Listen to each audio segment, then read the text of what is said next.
Hello, I'm Ainsley Chisholm, and today I'm going to be discussing female genital mutilation throughout Africa.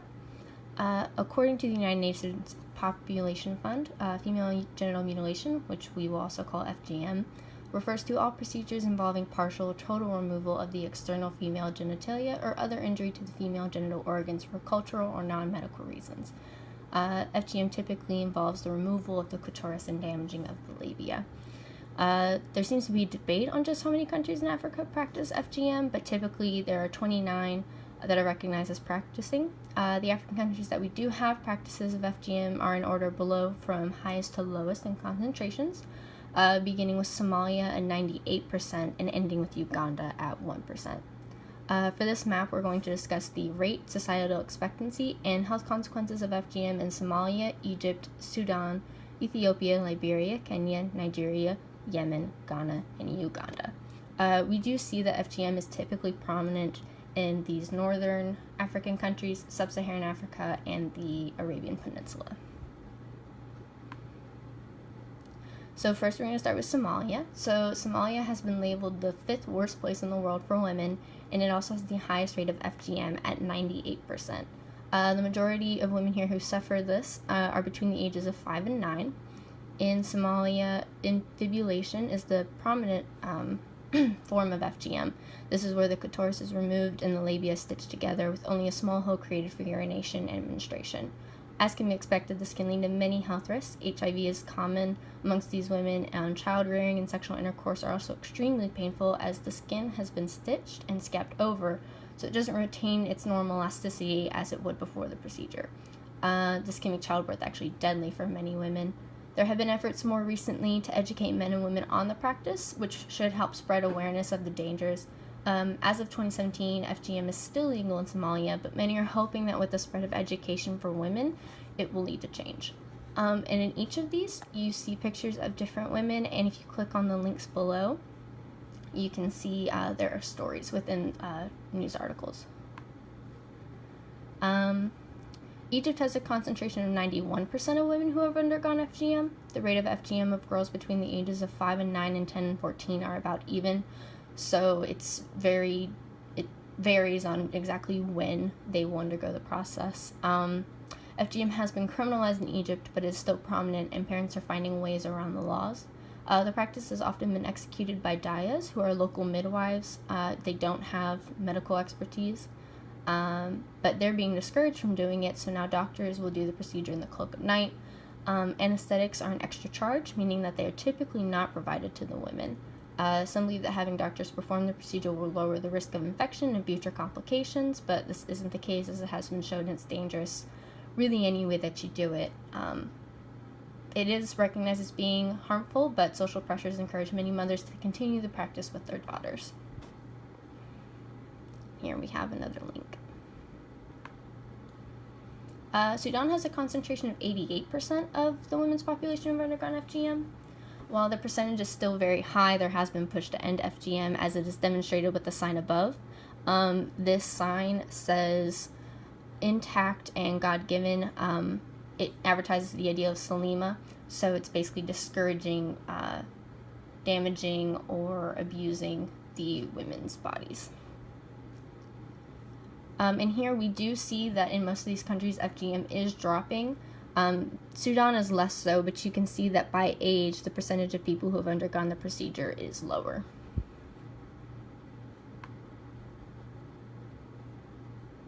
Okay, now we have Ethiopia. The girls above in this picture right here have suffered FGM. They're now in the healing process and are forced to have their legs tied together to discourage movement, which could disrupt the process and create more pain. Ethiopia has a concentration of 74% of women who have undergone FGM. Many mothers worry that if they don't force their daughters into this, they will not find good husbands and become social pariah. In this picture right here, we have a group of women holding a community meeting to present testimonies. One of the women expresses that she regrets never having undergone FGM, as she is now single and she seems to have no future prospects, while others seem to have see the harm in the procedure that it has done to their bodies and fear what will happen in the future to their bodies. Next we have Liberia. So Liberia has its first woman president, Ellen Johnson Sirleaf, and she made FGM illegal as of 2018, but only under the age of 18. So once the woman turns 18, she has the right to decide. While some see this as a step in the right direction, it still remains a largely cultural issue, so many do worry that even if a woman consents above the age of 18, she's only doing it under social pressure. Here the concentration is 66%, and we can see that it's more common in the northern areas rather than the southern areas. That's what the darker red is. And then also, again, we do see a drop, and this one's a bit more drastic than in the previous ones, where it was 66.1% for women within the ages of 45 to 49. Between 15 and 19, it's 26.4. Here we have women in Kenya. So these women right here who have their faces painted white and are wearing the more decorative garb are participating in a ceremony for FGM, but FGM is illegal in Kenya. Officials have not stepped in to stop this event, which shows that it is still a very societal, it's still societally expected of the women to participate, and so people don't tend to do anything to stop it. Below we have pictures of girls in school. There is a push to have girls' education more prominent, which people do believe that if the women and the girls are more educated about their rights and what's going on with FGM, that with future generations it will end. Nigeria, like Kenya, also has a 27% concentration. It's been outlawed it was outlawed in 2015, but the law doesn't apply to the entire country, so it's up to individual states to pass laws banning FGM. Here, the common type of FGM practice is the cut and removal of flesh, which is a pretty general practice amongst many of these countries. Here we see it's much more prominent near the coast, except for these three up here. And again, it's dropping. We have 35.8% between ages of 45 and 49, but it looks like 15.3% between ages 15 and 19. Here we have women in Yemen. They are studying midwifery in this picture. Urban and educated women are more likely to have undergone FGM, but they're also more likely to oppose it. So there's another push for education. The prevalence in Yemen is 23%. And here, the concentration is a bit more spread, but that shows the concentration in each area, the darkest blue being the highest, and this very light blue being the lowest. Okay, here we have Ghana. Ghana only has a prevalence of 4%, and it banned FGM in 1994, so that might be why. We see it's really only prominent up in these upper west and east parts, and south of that it's not as prominent. Female FGM, actually we do see a little boost right here, but it's dropped drastically. Between the ages of 45 and 49 it was 6.4%, and 15 and 19 it's only 1.5%.